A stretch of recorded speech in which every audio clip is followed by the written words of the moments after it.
The amber lights of Murphy's Tavern cast long shadows across weathered wooden tables as Marine Sergeant Jake Morrison raised his beer toward the ceiling, his promotion stripes catching the glow. 3 fellow Marines from his squad gathered around the corner booth, their laughter mixing with classic rock from the jukebox, while Virginia Beach locals filled the surrounding tables with Friday night conversation. Morrison's confidence swelled as he surveyed the room, his chest expanding beneath his civilian shirt while scanning faces for opportunity. The promotion to sergeant had arrived that morning along with orders for advanced infantry training, validating his belief that aggressive leadership earned respect in the Corps. Rodriguez nodded enthusiastically at Morrison's story about intimidating a recruit during morning PT, while Mills and Chun exchanged glances that suggested growing discomfort with their newly promoted squad leaders bragging. Morrison dismissed their hesitation as jealousy, his attention shifting to a solitary figure 2 tables away. She sat alone near the bar's window, her dark hair pulled back in a simple ponytail while she nursed what appeared to be club soda. Morrison's eyes narrowed as he studied her civilian clothes and calm demeanor, immediately categorizing her as another military groupie who haunted bars near Naval Station Norfolk hoping to catch a service member's attention. The woman's posture struck him as oddly straight for someone supposedly relaxing on a Friday night, but Morrison interpreted her composure as an invitation rather than a warning.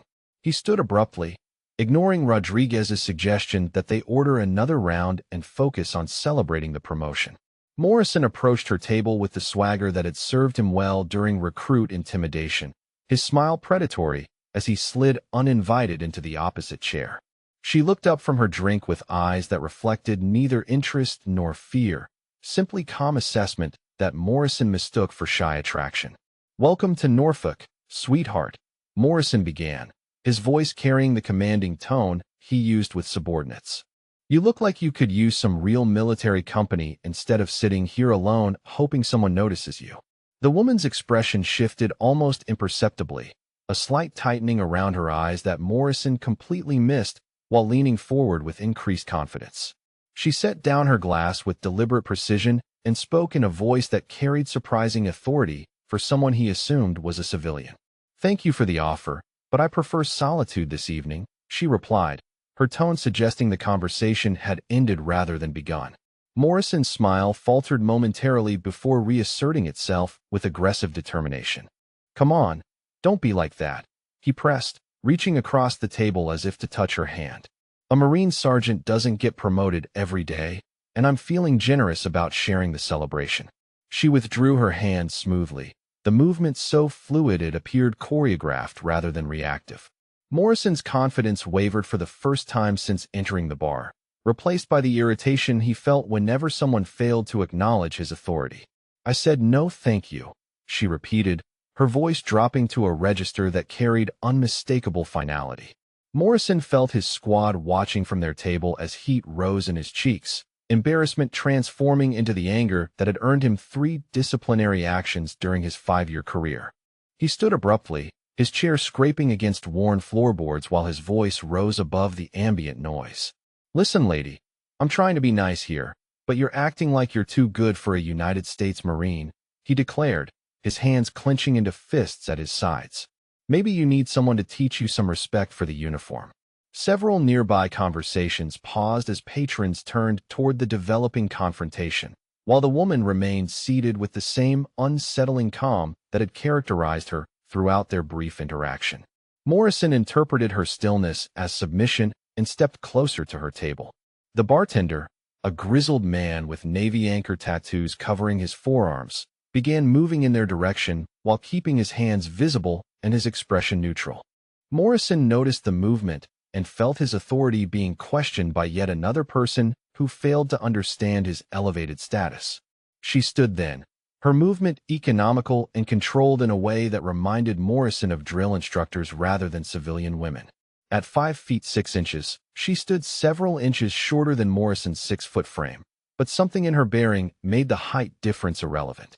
"You need to step back," she said quietly, her words carrying weight that seemed disproportionate to her apparent physical disadvantage. Morrison's anger peaked as he realized the entire bar was watching what he perceived as his humiliation by a woman who refused to show proper deference. He moved closer, invading her personal space while his voice carried the menacing tone he used to intimidate recruits. "Or what, princess?" he snarled, his face inches from hers. "You going to call your daddy to come save you from the big bad Marine?" She tried to step away from the table, but Morrison blocked her path while grabbing her upper arm with enough force to leave bruises on a civilian. The moment his fingers made contact, everything changed. Her response came with surgical precision that transformed Morrison's aggressive grab into his own disadvantage before he understood what had happened. She turned his momentum against him while applying pressure to specific points that sent shooting pain up his arm, forcing him to release her immediately. Morrison staggered backward, shaking his hand while staring at her with confusion that rapidly transformed into rage. The careful control she had demonstrated made him feel foolish in front of his squad and the growing number of observers. "You want to play rough?" he shouted, his military bearing dissolving into Street Fighter aggression. "Fine by me, sweetheart." Morrison swung wildly with his right hand, putting his full weight behind a haymaker intended to end the confrontation with overwhelming force. She moved with fluid economy that made his attack appear clumsy and telegraphed, stepping inside his swing while redirecting his energy downward.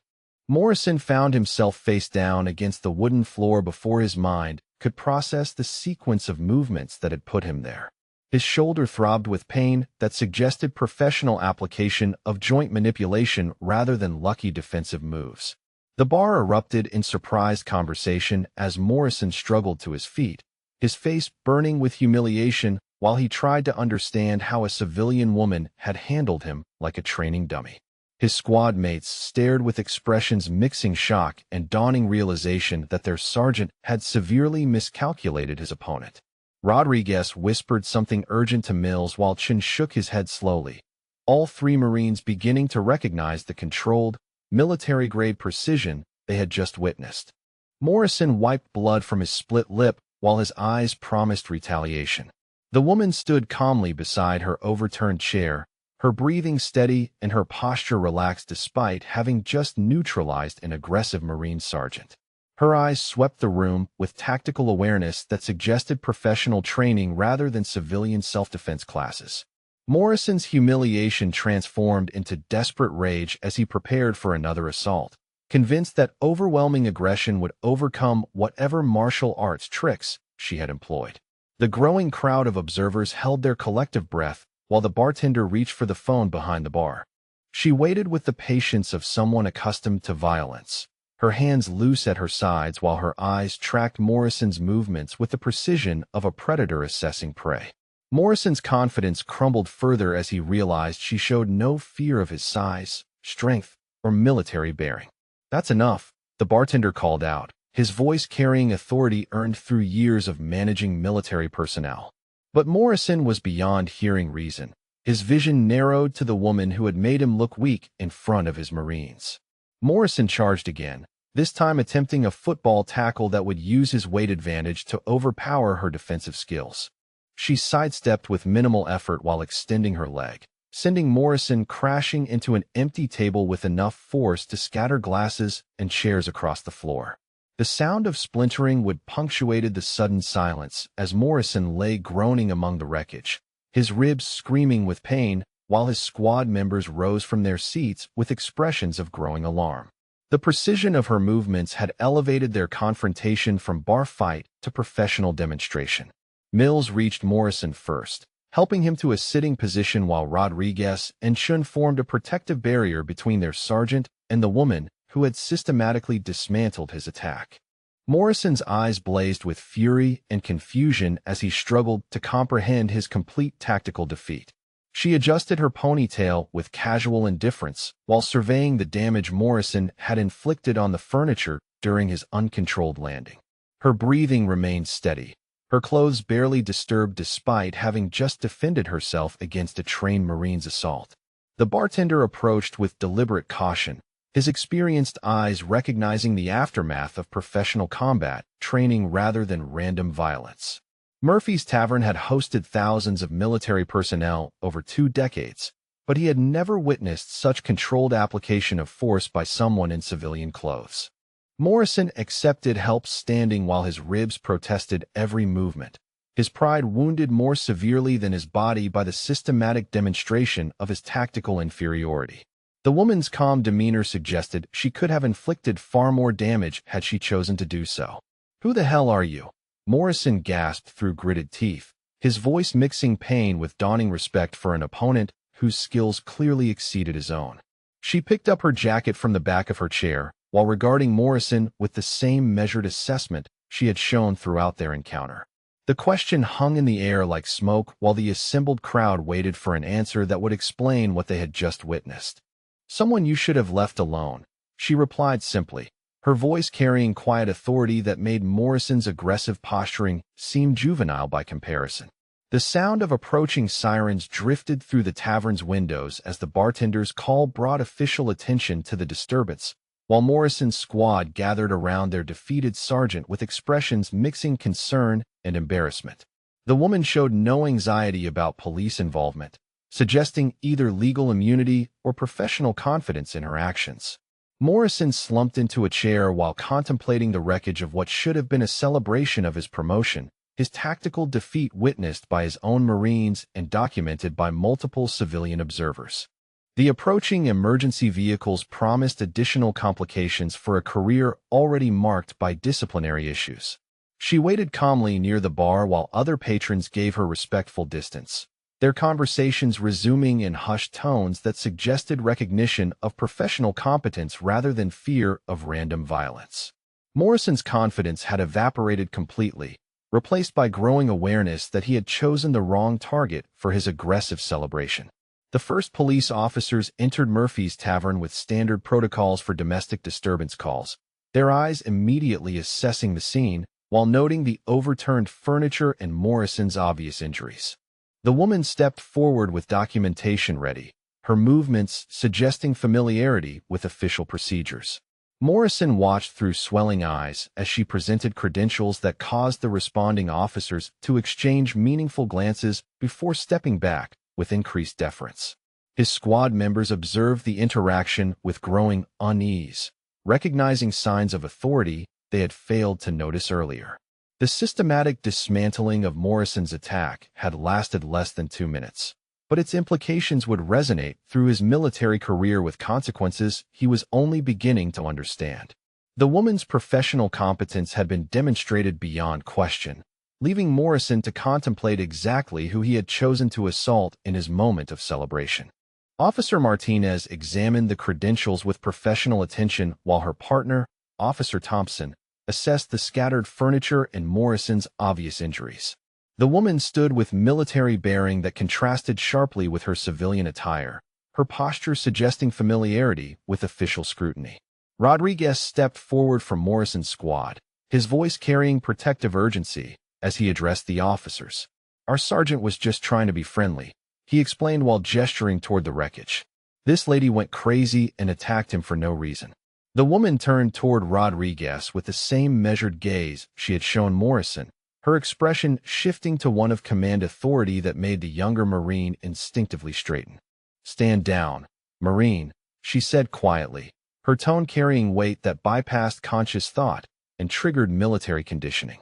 Rodriguez froze mid-sentence while Mills and Chun exchanged alarmed glances, their training recognizing legitimate command voice despite their confusion about its source. Morrison struggled to his feet with renewed anger, unwilling to accept that his humiliation would extend to his own squad following orders from his opponent. "Don't you dare listen to her," Morrison snarled through swollen lips while pointing an accusatory finger. "She's nobody, just some psycho civilian who got lucky with a few moves." The bartender approached the group with measured steps, his anchor tattoos visible as he rolled up his sleeves while addressing Officer Martinez directly. "Tom Bradley, retired Navy chief, 22 years, he introduced himself. "I've been watching military personnel for 2 decades, and that woman has professional training written all over her." Bradley's assessment carried weight with the responding officers, who recognized both his experience and the systematic nature of Morrison's defensive injuries. Martinez noted the precise application of force that had neutralized Morrison without causing permanent damage, suggesting controlled expertise rather than random violence. Morrison's fury intensified as civilian authority figures deferred to the woman who had embarrassed him, his face reddening despite his physical pain. "This is bullshit," he shouted while shrugging off Rodriguez's attempt to calm him. "I don't care who she thinks she is. Nobody treats a Marine sergeant like this." The woman observed Morrison's escalating agitation with professional detachment while keeping her hands visible for the officer's benefit. "Your sergeant initiated unwanted contact," she stated factually. "I defended myself using appropriate force to disengage from the situation." Thompson nodded while documenting the scene, his report noting the woman's cooperation and Morrison's continued hostility despite obvious tactical defeat. The contrast between their demeanors suggested professional training on her part and poor impulse control on Morrison's. Morrison shook off his squad's restraining hands while removing his jacket with aggressive determination, revealing Marine Corps tattoos across his forearms and a unit insignia that identified him as infantry. "You want a fair fight without all the witnesses and badge protection?" he challenged. "Let's see how tough you are when it's just us." Mills grabbed Morrison's arm with desperate urgency while whispering warnings about assault charges and career implications, but Morrison's embarrassment had transformed into blind rage that overwhelmed tactical thinking. Chun positioned himself between Morrison and the woman while apologizing for his sergeant's behavior. She regarded Morrison's challenge with the same calm assessment she had shown throughout their encounter, her tactical awareness noting exit routes and potential weapons while calculating engagement parameters. "I don't want to fight you," she replied with quiet authority. "But if you insist on continuing this assault, I'll defend myself accordingly." Bradley stepped forward with hands raised peacefully while addressing Morrison directly. "Son, I've seen enough combat veterans to recognize one," he said while indicating the woman with respectful deference. "You're picking a fight you can't win with someone who's been places you've never imagined." Morrison's anger peaked at the suggestion that any civilian possessed superior combat experience, his military pride refusing to accept tactical inferiority despite recent evidence. "Fine," he declared while assuming a fighting stance learned during Marine Corps training. "No more talking, no more games." The assembled crowd moved back instinctively while Thompson radioed for additional units, recognizing that the situation was escalating beyond standard bar disturbance protocols. Martinez positioned herself to intervene while keeping both combatants in sight. Morrison advanced with controlled aggression this time, applying lessons learned during his initial defeat while attempting to use superior reach and weight to overwhelm her defensive capabilities. She moved with fluid precision that made his trained attack appear clumsy and predictable. His first combination landed partially, grazing her shoulder before she redirected his momentum into a throw that sent him stumbling backward into the crowd of observers. Morrison's brief success fueled his confidence while confirming his belief that overwhelming aggression could overcome defensive techniques. The woman adjusted her stance slightly while maintaining tactical distance, her breathing controlled despite Morrison's continued assault. The crowd recognized professional combat choreography rather than random bar violence, their conversations stilling as they witnessed systematic defensive demonstration. Morrison pressed his temporary advantage with increased desperation, throwing combinations designed to overwhelm her defensive reactions through sheer volume of attacks. She absorbed his partial success while calculating precise countermeasures that would end the confrontation without permanent injury. Rodriguez watched with growing horror as his sergeant committed career suicide in front of civilian witnesses and police officers, while Mills documented the scene with his phone despite Chin's urgent gestures to stop recording. Morrison's tactical desperation was creating evidence that would destroy any chance of favorable resolution. She waited for Morrison's next wild swing before stepping inside his reach with surgical precision, her hand moving to specific pressure points along his shoulder joint with knowledge that suggested advanced combat medicine training. Morrison's arm went numb instantly, his attack stopping mid-motion as pain shot through his nervous system. The distinctive popping sound of controlled dislocation filled the tavern as Morrison dropped to one knee, his shoulder separated with professional efficiency that avoided permanent damage while rendering his dominant arm useless. His scream echoed off the wooden walls while she stepped back with the same calm demeanor she had maintained throughout. Thompson moved immediately to secure Morrison while Martinez called for emergency medical response, both officers recognizing the systematic application of specialized techniques that exceeded standard self-defense training. Morrison writhed on the floor while clutching his dislocated shoulder, his tactical defeat now complete and witnessed. Bradley nodded with professional recognition while addressing the assembled crowd. That's military combat medicine applied defensively, he explained to confused civilians. Whoever she is, she's been trained by people who know exactly how the human body works. Chun knelt beside Morrison while Rodriguez attempted damage control by explaining their sergeant's recent promotion and celebration. But Thompson's experienced assessment noted Morrison's pattern of escalating aggression despite repeated warnings. Mills continued recording until Martinez ordered him to stop. The woman straightened her clothing while waiting for additional police units, her vital signs showing no elevation despite having just neutralized an aggressive Marine using techniques that required years of training to master. Morrison's groans provided counterpoint to approaching sirens that promised official investigation. Rodriguez approached her with hesitant respect while keeping his distance, his voice carrying new deference as he spoke. "Ma'am, I apologize for my sergeant's behavior," he said while glancing nervously at Morrison. "We'll make sure he gets medical attention and handles this properly through military channels." She acknowledged Rodriguez's courtesy with a slight nod while maintaining tactical awareness of all personnel in the vicinity. "Your sergeant needs immediate medical evaluation for his shoulder," she replied with professional detachment. "The dislocation requires prompt reduction to prevent permanent damage." Thompson documented her recommendation while noting the precise medical terminology that suggested advanced first aid training beyond civilian certification levels. Martinez observed the woman's continued cooperation and professional demeanor despite Morrison's sustained assault. Morrison attempted to stand while cursing continuously, his pain competing with humiliation as additional police units arrived with emergency medical personnel. The systematic documentation of his tactical defeat would follow him through military justice proceedings with consequences he was beginning to understand. Bradley returned to his position behind the bar while shaking his head at Morrison's poor judgment, his military experience recognizing the professional competence that Morrison had chosen to challenge. The assembled crowd discussed the encounter in hushed tones that suggested growing recognition of serious miscalculation. Chun helped Morrison remain upright while Rodriguez explained their unit affiliation to responding officers, both Marines recognizing that their sergeant's actions would reflect on their entire squad. Mills deleted his recording at Thompson's instruction while contemplating potential career implications.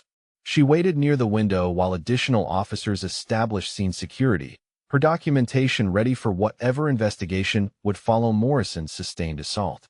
The approaching medical team would confirm the professional application of defensive techniques that had ended the confrontation. Martinez approached with official courtesy while noting the woman's continued cooperation throughout the escalating situation. "Ma'am, we'll need a complete statement about tonight's events," she said while gesturing toward Morrison's medical treatment. "Can you provide identification and contact information for our report?"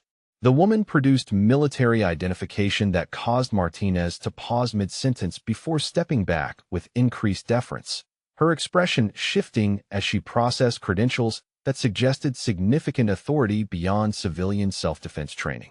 Thompson observed the interaction while noting the immediate change in his partner's demeanor. Morrison lay propped against the wall while receiving medical attention, his dislocated shoulder immobilized pending hospital transport, while his tactical defeat became official record. Rodriguez and Chun maintained protective positions while Mills contemplated explaining tonight's events to their commanding officer. Bradley approached the officers with additional witness testimony, his retired Navy experience lending credibility to observations about the systematic nature of defensive techniques he had witnessed. The woman's professional competence had been demonstrated beyond question, leaving Morrison to face consequences of his aggressive miscalculation. Additional documentation would follow through military channels as Morrison's assault on superior authority became official investigation, while the woman's identity promised revelations that would transform understanding of tonight's confrontation. The systematic defeat of trained Marine infantry had been witnessed by multiple observers whose testimony would support whatever charges emerged. Thompson completed scene documentation while Martinez coordinated with military authorities whose jurisdiction would overlap with civilian assault charges, setting the stage for investigations that would reveal exactly who Morrison had chosen to attack during his promotion celebration. The automated notification system triggered at 2,347 hours when Officer Martinez entered the woman's military identification number into the police database, sending immediate alerts to multiple secure networks across the Pentagon's classified infrastructure. Commander Sarah Vale's security clearance level required mandatory notification of any civilian law enforcement contact within 30 minutes of initial report. Colonel James Richards answered his secure phone at Camp Lejeune with the resignation of a senior officer accustomed to weekend calls about his Marines' misconduct, but the duty officer's tone suggested complications beyond standard disciplinary issues. "Sir, we have a situation involving Sergeant Morrison from your command," the voice reported with unusual formality. "He's been involved in an assault incident in Virginia Beach." Richards rubbed his temples while contemplating Morrison's third incident report in 18 months, his patience with the sergeant's aggressive behavior wearing thin despite the Marines' tactical competence during training exercises. "What happened this time?" he asked while pulling Morrison's personnel file from his secure computer. The duty officer's hesitation preceded an explanation that made Richards sit upright in his chair with growing alarm. "Sergeant Morrison apparently assaulted a Navy commander during an off-duty incident at a civilian establishment, sir." The commander defended herself and hospitalized Morrison with professional combat techniques. Richards felt his stomach drop as he processed implications that extended far beyond normal disciplinary procedures, while his computer displayed Morrison's pattern of complaints from female personnel dating back 3 years. The sergeant's promotion had been contingent on improved conduct, making tonight's incident career-ending regardless of circumstances. Naval Criminal Investigative Service Agent Maria Torres received the cross-referencing alert while reviewing weekend case files at the Norfolk Field Office. Her attention immediately focused when Commander Sarah Vale's name appeared in connection with civilian assault charges. Torres had encountered Vale's classified operations during joint terrorism investigations, recognizing authority that extended throughout special operations communities. Torres initiated background verification protocols while accessing Vale's service record through channels that required multiple security clearances, her investigation revealing 15 years of special operations assignments across classified theaters.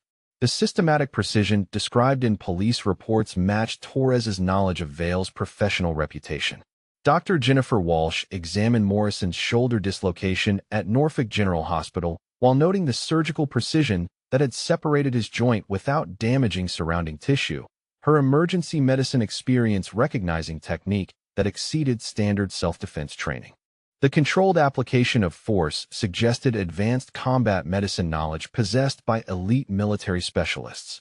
Morrison lay sedated while Walsh documented injuries that told a story of systematic defensive engagement rather than random violence, his medical chart revealing previous emergency room visits for altercations with civilian personnel.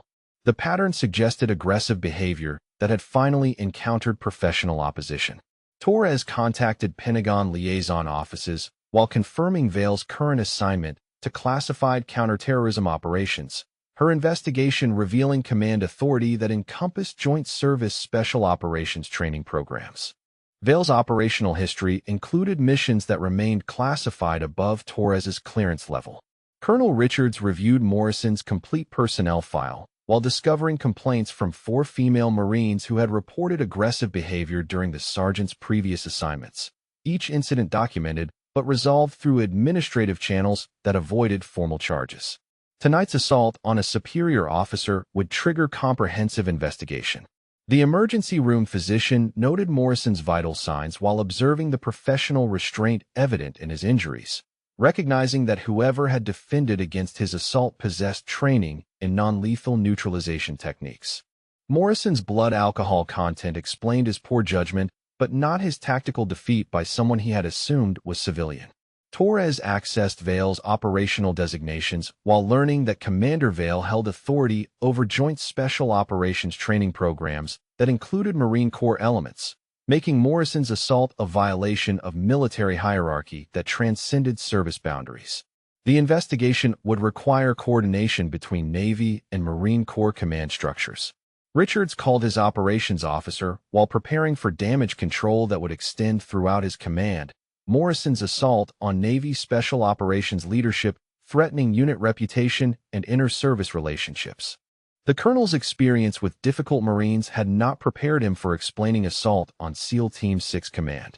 Medical documentation revealed the systematic nature of Vale's defensive techniques, while confirming Morrison's complete tactical defeat through application of specialized combat medicine, his shoulder requiring surgical reduction due to the precise dislocation that had ended his assault.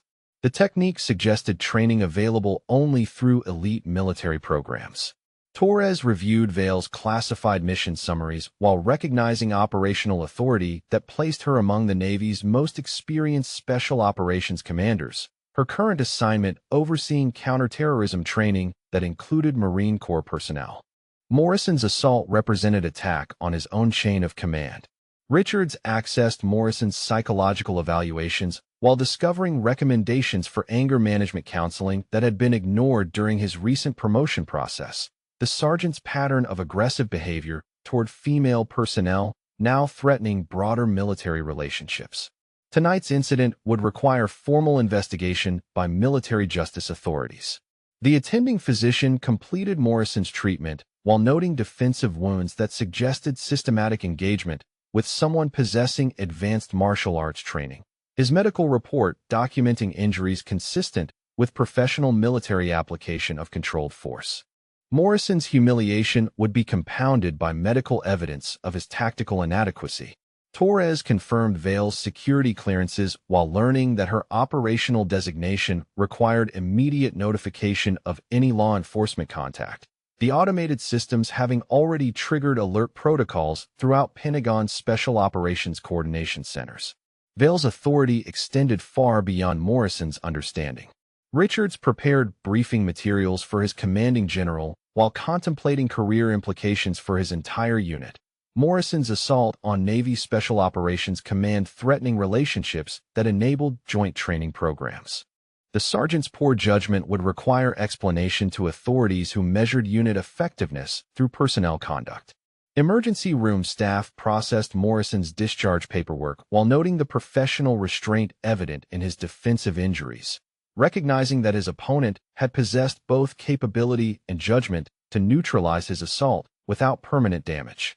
Morrison's tactical defeat had been witnessed by multiple civilians whose testimony would support whatever charges emerged.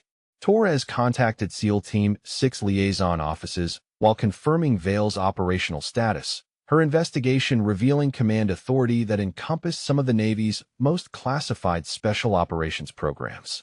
Morrison's assault on such authority would trigger investigation procedures that extended beyond normal military justice proceedings. Richards reviewed inter-service cooperation agreements while realizing that Morrison's conduct threatened relationships essential to his unit's training programs. The sergeant's assault on Navy Special Operations leadership requiring immediate damage control. The colonel's reputation for maintaining disciplined Marines now faced serious challenge. Medical records documented the systematic precision of Vale's defensive techniques, while confirming Morrison's complete neutralization through application of specialized combat skills, his injuries telling the story of professional engagement that had ended his assault through controlled application of superior training. The evidence would support whatever charges followed. Torres completed her initial investigation while recognizing that Vale's authority placed Morrison's assault in categories requiring Pentagon-level coordination, the incident threatening inter-service relationships that extended throughout special operations communities. Morrison's career was effectively terminated regardless of formal charges. Richards prepared for conversations with general officers while contemplating explanations for his Marines' assault on Navy Special Operations Command, Morrison's poor judgment threatening unit reputation and personal career advancement. The systematic destruction of the sergeant's military future had been accomplished through his own aggressive miscalculation. Emergency medical personnel concluded Morrison's treatment while documenting defensive injuries that revealed his opponent's professional competence, medical evidence supporting testimony about systematic defeat of trained Marine infantry through superior tactical skills. Morrison's humiliation would be compounded by official documentation of his inadequacy. Torres finalized her preliminary report while confirming that Commander Sarah Vale represented Navy Special Operations Authority at the highest levels, her operational designation placing Morrison's assault among the most serious violations of military discipline. The investigation would reveal exactly how catastrophically Morrison had misjudged his target. Richards completed his initial damage assessment while recognizing that Morrison's assault on SEAL Team 6 Command would require explanations to authorities who measured Marine Corps professionalism through personnel conduct, the sergeant's aggression threatening relationships that enabled essential training programs. Tonight's incident would resonate throughout both service branches with consequences Morrison was only beginning to understand. Admiral Robert Harrison's secure phone delivered the preliminary report at 0630 Sunday morning while he reviewed classified briefings in his Pentagon office. The SEAL Team 6 commander's attention immediately focused when Commander Sarah Vale's name appeared in connection with civilian assault charges. Harrison had personally overseen Vale's promotion to Special Operations Command, recognizing her tactical expertise and leadership capabilities. The Admiral's initial concern transformed into protective anger as he read details of Morrison's sustained assault on one of his most experienced commanders, Vale's defensive response demonstrating the professional restraint that characterized elite special operations personnel. Harrison reached for his encrypted communications device while preparing to contact Marine Corps leadership directly. Colonel Richards answered his secure line expecting routine weekend coordination, but Admiral Harrison's voice carried authority that made the Marine colonel straighten unconsciously despite being alone in his office. "Colonel, we need to discuss Sergeant Morrison's conduct last night." Harrison began with controlled intensity. "Your Marine assaulted one of my special operations commanders." Richards felt his career prospects shifting as Harrison explained Vale's operational authority within Joint Special Operations programs, the Admiral's description revealing command responsibilities that encompassed Marine Corps elements under Richards's jurisdiction. Morrison's assault had violated chain of command structures that extended throughout both service branches. At Norfolk Naval Medical Center, Dr. Sarah Chun completed her biomechanical analysis of Morrison's injuries while documenting the surgical precision evident in his shoulder dislocation, her orthopedic expertise recognizing technique that avoided permanent damage despite Morrison's continued aggression. The controlled application of force suggested training in advanced combat medicine possessed by military specialists. Chen's report detailed the systematic restraint evident in Morrison's defensive injuries, while noting that his opponent had possessed both capability and judgment to neutralize his assault without causing lasting damage. Medical evidence supporting witness testimony about professional defensive engagement. Morrison's tactical defeat had been accomplished through superior training applied with surgical precision. NCIS agent Torres interviewed Rodriguez, Mills, and Chen separately while investigating Morrison's pattern of aggressive behavior toward female personnel, the Marines' reluctant testimony revealing incidents that had been dismissed or covered up by unit leadership. Rodriguez admitted witnessing Morrison's inappropriate comments during mixed-gender training exercises. Mills described Morrison's escalating hostility toward female Marines who outperformed him during combat simulations, while Chun documented incidents where Morrison had used his rank to intimidate younger female personnel. The pattern revealed systematic misconduct that extended throughout Morrison's career with increasing severity. Admiral Harrison contacted Pentagon liaison offices while confirming Vale's current operational status, her classified assignment encompassing counterterrorism training programs that included Marine Corps Special Operations candidates. Morrison's assault on such authority represented attack on inter-service cooperation essential to national security operations. Richards reviewed Morrison's complete service record while discovering formal complaints from female Marines dating back 3 years. Each incident resolved through administrative channels that avoided formal documentation. The systematic pattern of misconduct had been enabled by unit leadership who prioritized unit cohesion over personnel protection. Vale arrived at the Norfolk NCIS field office with documentation prepared for comprehensive investigation, her professional demeanor unchanged despite Morrison's assault and the medical evidence of his tactical defeat. Torres observed Vale's calm composure while noting the systematic precision that characterized everything from her punctual arrival to her organized statement materials. The commander's preliminary statement detailed Morrison's escalating aggression while emphasizing her attempts to disengage from the confrontation, her tactical training evident in precise descriptions of defensive techniques applied to neutralize his assault.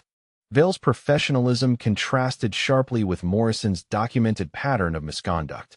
Dr. Chin's biomechanical analysis concluded that Vale's defensive techniques had been applied with medical knowledge that prevented permanent injury despite Morrison's sustained attack, the orthopedic evidence supporting testimony about professional restraint under extreme provocation.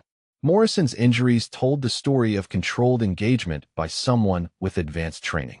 Pentagon coordination offices confirmed Vale's authority over Joint Special Operations training programs, while revealing her operational designation within classified counterterrorism missions. Admiral Harrison's investigation exposing the full scope of Morrison's chain of command violation. The sergeant had assaulted his own superior officer without recognizing her authority. Richards prepared briefing materials for his commanding general while contemplating career implications that extended throughout his unit. Morrison's misconduct threatening relationships essential to Marine Corps Special Operations development. The colonel's reputation for maintaining disciplined personnel now faced scrutiny from Navy Special Operations leadership.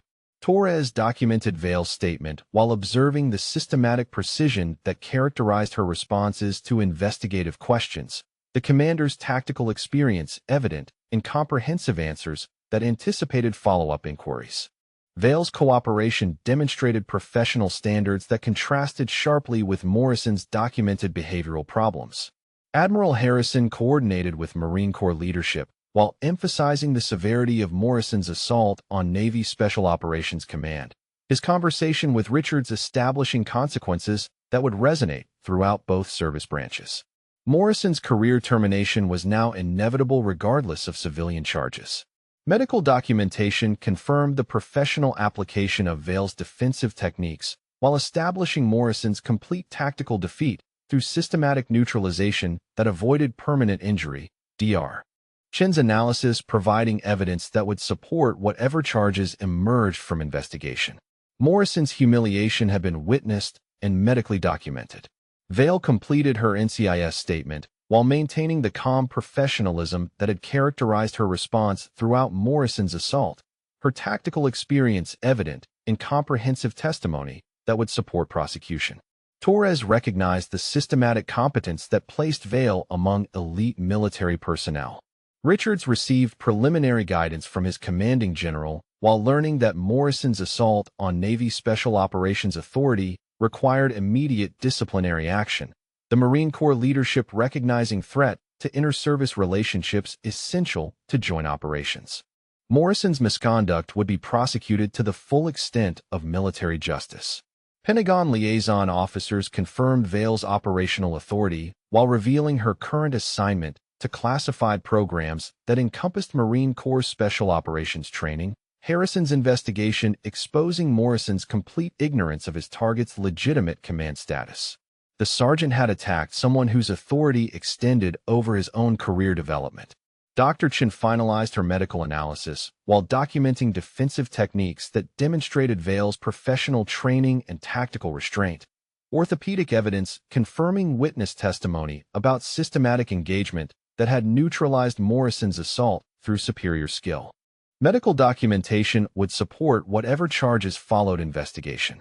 Torres concluded her preliminary investigation while recognizing Vale's authority within Navy Special Operations Command, the agent's experience with classified programs confirming Morrison's assault on legitimate military hierarchy.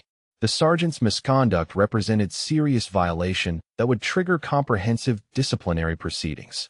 Admiral Harrison completed coordination with Marine Corps leadership while establishing consequences for Morrison's assault on SEAL Team 6 authority, his conversation with Richards ensuring systematic response that would protect inter-service relationships. Morrison's career destruction would serve as deterrent to similar misconduct. Vale departed the NCIS field office with documentation complete for whatever prosecution would follow, her professional conduct throughout investigation demonstrating standards that characterized elite special operations personnel. Morrison's tactical defeat had been accomplished through superior training and tactical judgment. Richards prepared damage control briefings while contemplating explanations for his Marines' assault on Navy Special Operations Command, Morrison's misconduct threatening unit reputation and personal career advancement. The systematic revelation of the sergeant's target's authority had transformed routine disciplinary issue into inter-service crisis.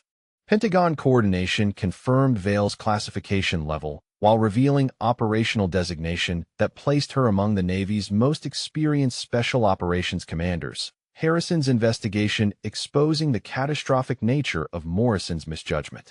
The sergeant had chosen the worst possible target for his aggressive celebration. Medical evidence supported witness testimony while documenting Vale's professional restraint and tactical superiority. Dr. Chen's analysis providing comprehensive documentation of Morrison's systematic defeat through controlled application of advanced combat techniques. The orthopedic evidence would support prosecution regardless of Morrison's cooperation. Torres completed initial investigation while coordinating with Pentagon liaison offices, her preliminary findings confirming Vale's authority and Morrison's pattern of misconduct toward female personnel. The systematic documentation would support comprehensive prosecution through military justice proceedings. Admiral Harrison concluded his investigation while ensuring appropriate consequences for Morrison's assault on SEAL Team 6 Command Authority, his coordination with Marine Corps leadership establishing precedent for protecting inter-service relationships. Morrison's career termination would demonstrate serious consequences for assaulting superior officers regardless of service branch. Morrison sat in the medical waiting area Monday morning while his shoulder throbbed beneath prescription painkillers. The sergeant's weekend leave abruptly terminated by summons to Colonel Richards' office for immediate disciplinary proceedings. His confidence had partially returned during 48 hours of reflection, convincing himself that civilian charges would be dismissed once military authorities understood his version of events. The Marine Corps base Quantico corridors echoed with Morrison's footsteps as he reported to his commanding officer with arm immobilized in medical sling, his tactical defeat at Murphy's Tavern now documented through multiple official channels. Morrison's certainty about favorable resolution wavered when he observed Richards' expression through the office window. Colonel Richards reviewed Morrison's complete personnel file while preparing for conversation that would destroy the sergeant's military career, weekend coordination with Navy Special Operations leadership having revealed the catastrophic nature of Morrison's misjudgment. Richards had served 22 years without encountering subordinate assault on superior officer of Vale's caliber. Morrison entered the colonel's office with reduced swagger, his injured shoulder limiting his usual aggressive posture, while Richards gestured toward the chair facing his desk. The walls displayed photographs of successful joint operations that included Navy Special Operations personnel, making Morrison's assault on inter-service cooperation particularly problematic. Sergeant Morrison, Richards began with controlled anger. You assaulted a United States Navy commander during off-duty hours in Virginia Beach. The colonel's voice carried weight that made Morrison straighten despite his confusion about specific charges, his understanding of Friday night's events not including recognition of military authority. Morrison's protests died as Richards explained the systematic investigation that had revealed his target's identity. The colonel's description of Commander Sarah Vale's operational authority, making Morrison's tactical defeat infinitely worse. Vale commanded Joint Special Operations training programs that included Marine Corps elements under Richards' jurisdiction. The sergeant's face paled as Richards detailed Vale's 15-year Special Operations career while emphasizing her current authority over counterterrorism training that encompassed Morrison's potential advancement opportunities. Morrison had assaulted someone whose command decisions would affect his entire career trajectory within special operations communities.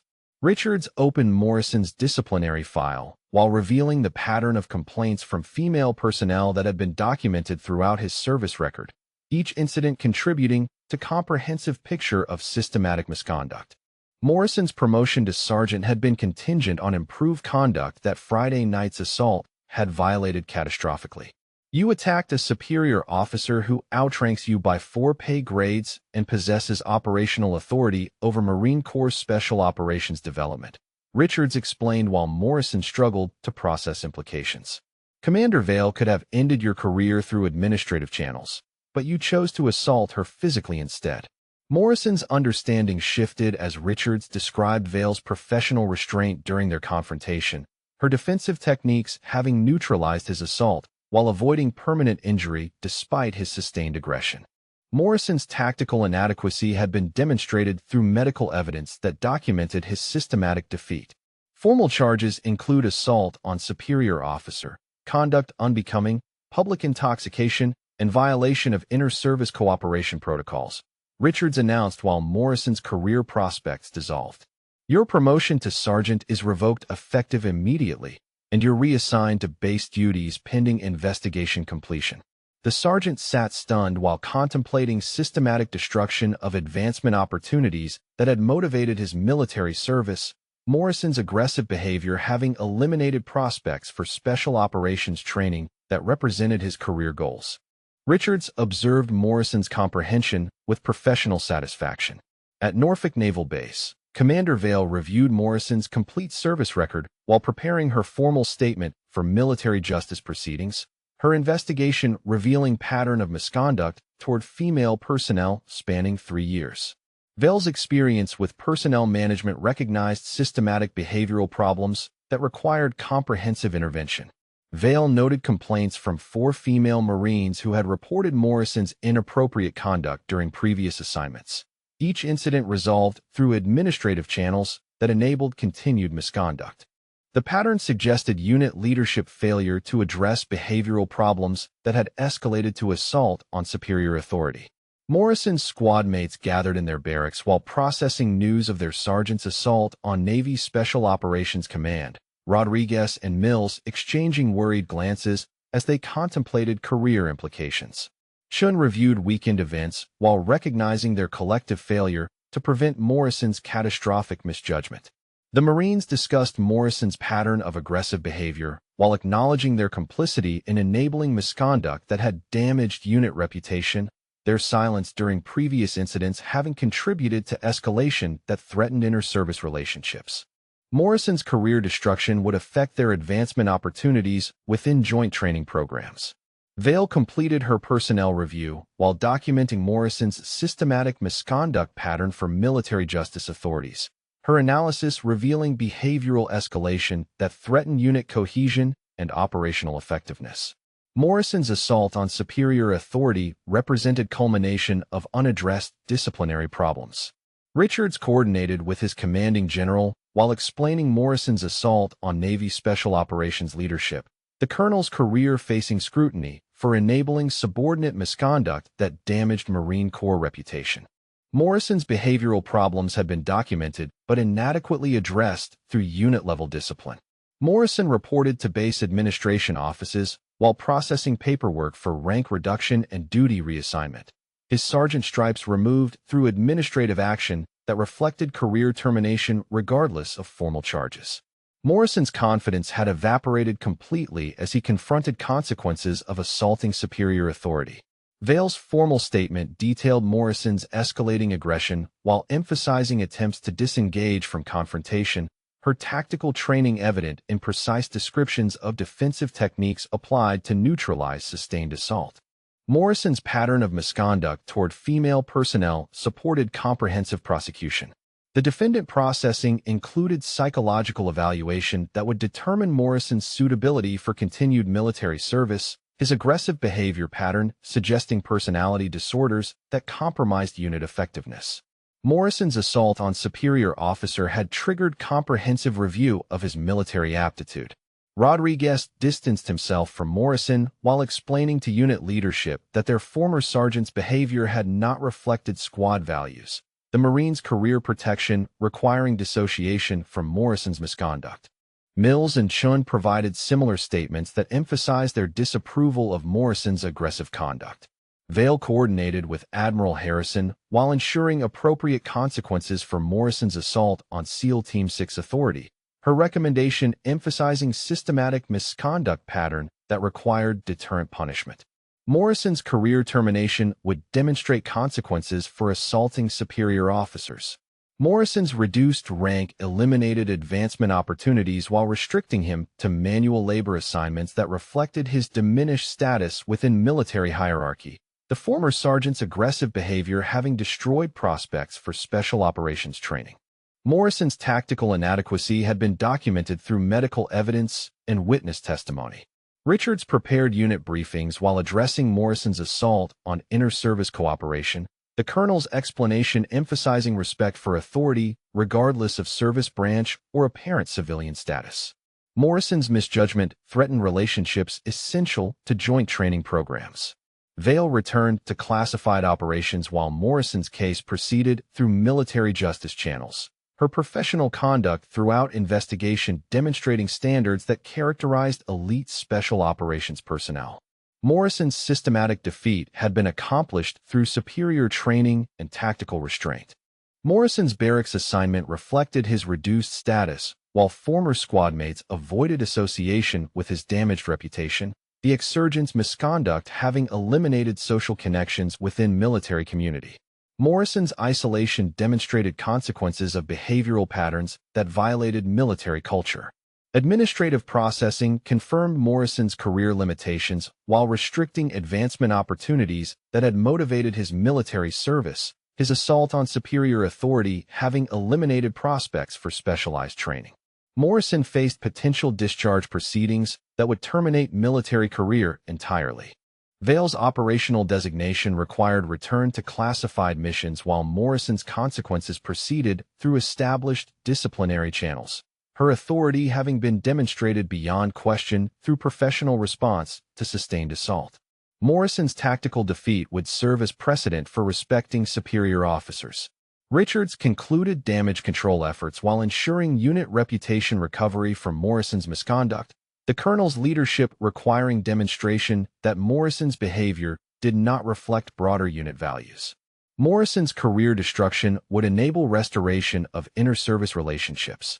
Morrison contemplated systematic elimination of career prospects while processing consequences that extended far beyond weekend embarrassment, his assault on superior authority having destroyed advancement opportunities through documented pattern of misconduct.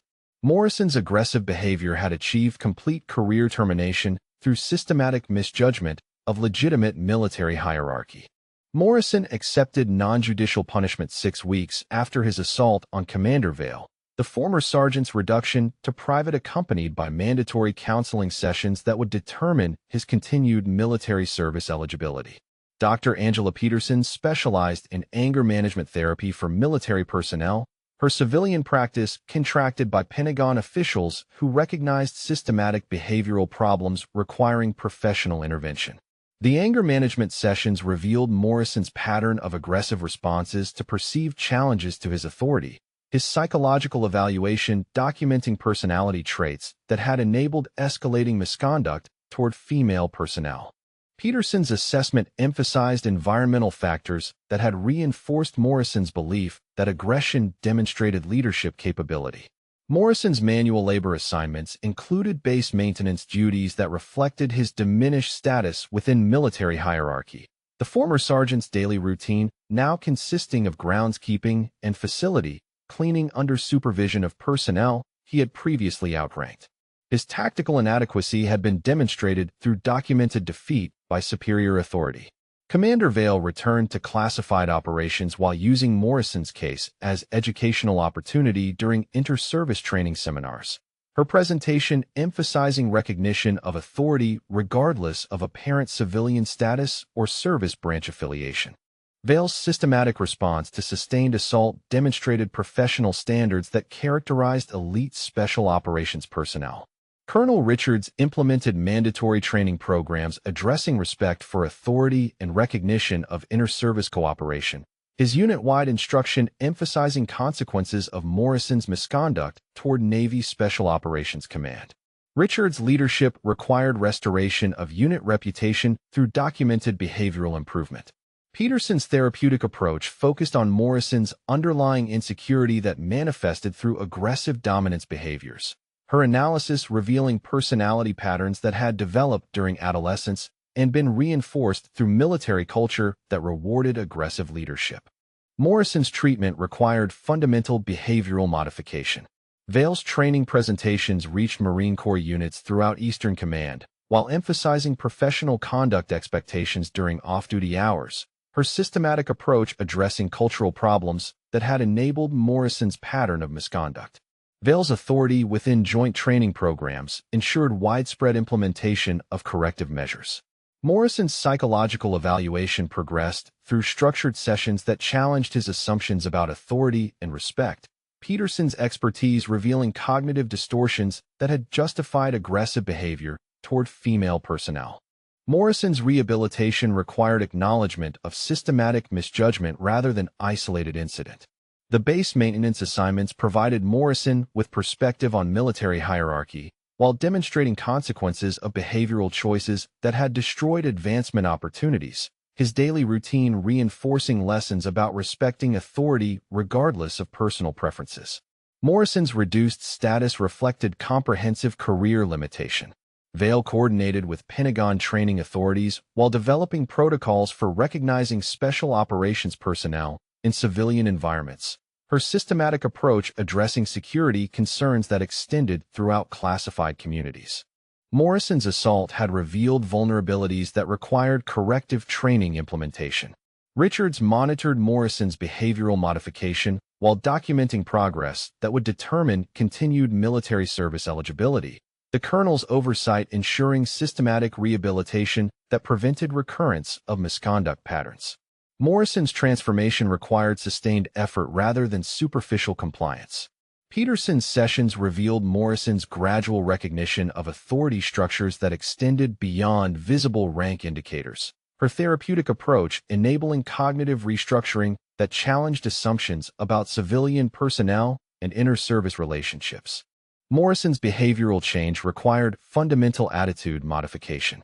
Vale's influence extended throughout joint special operations training while establishing precedent for addressing misconduct that threatened inter-service cooperation, her professional response having demonstrated standards that would guide future disciplinary proceedings. Morrison's case became comprehensive teaching example.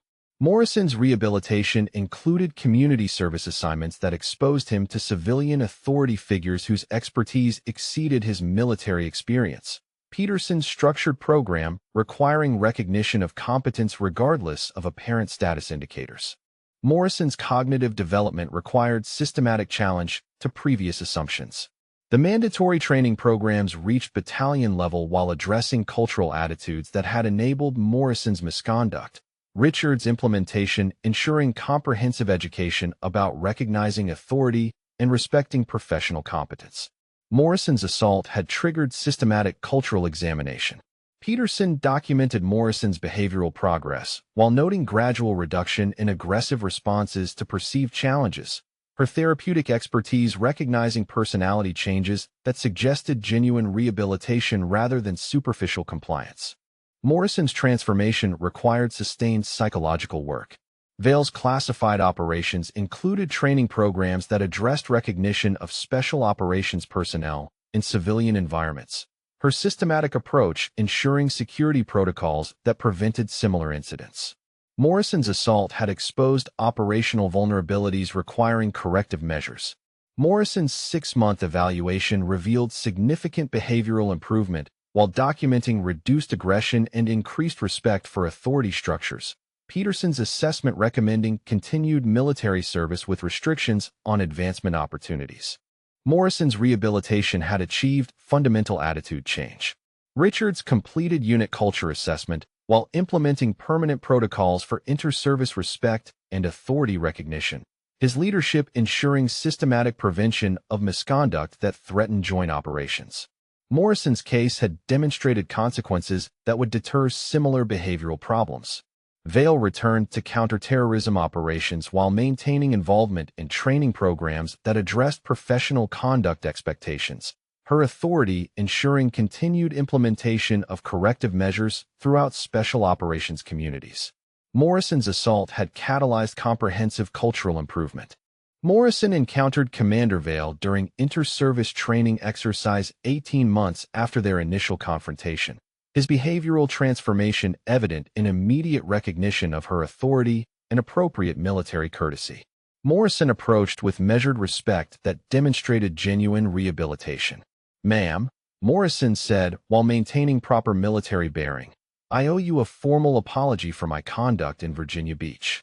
His voice carried humility that contrasted sharply with previous aggression, while Vale observed his transformation with professional assessment of behavioral change.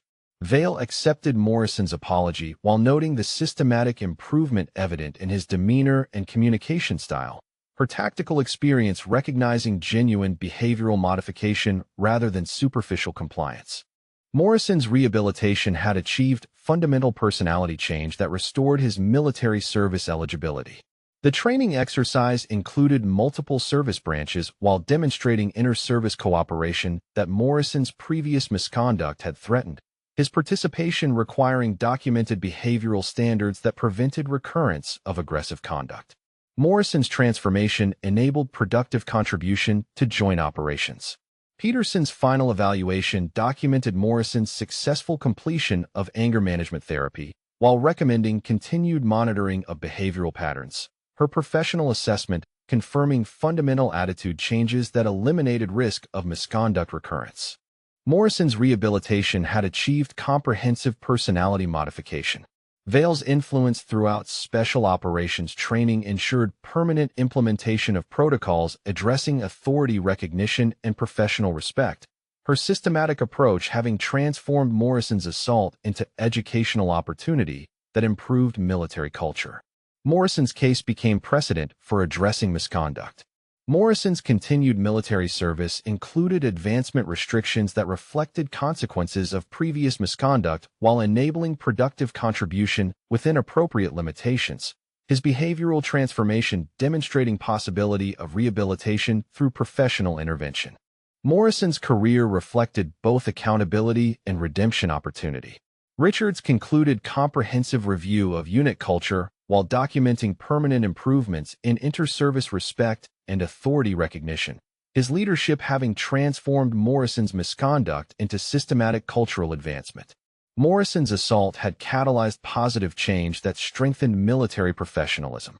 Vale returned to classified missions while maintaining oversight of training programs that Morrison's case had inspired, her authority ensuring continued implementation of professional standards that prevented similar incidents. Morrison's systematic defeat had achieved lasting improvement in military culture. The final training evaluation included Morrison's demonstration of appropriate respect for authority while working effectively within inter-service teams, his behavioral transformation enabling productive military service that contributed to joint operations. Morrison's rehabilitation had achieved comprehensive attitude change. Vale's operational authority continued encompassing joint special operations training while ensuring permanent protocols for preventing misconduct that threatened inter-service cooperation, her professional response to Morrison's assault having established precedent for comprehensive consequences. Morrison's case demonstrated effective rehabilitation through systematic intervention. Morrison's military service continued under monitored conditions, while his behavioral transformation served as example of successful rehabilitation through professional counseling and cultural education. His systematic attitude change demonstrating possibility of redemption following serious misconduct. Morrison's journey from aggressor to reformed service member provided hope for comprehensive behavioral modification. Vale concluded her involvement in Morrison's case while returning to classified operations, her authority having been demonstrated through professional response that transformed assault into educational opportunity for systematic military improvement. Morrison's tactical defeat had achieved lasting positive change that strengthened inter-service relationships and demonstrated proper consequences for misconduct toward superior authority.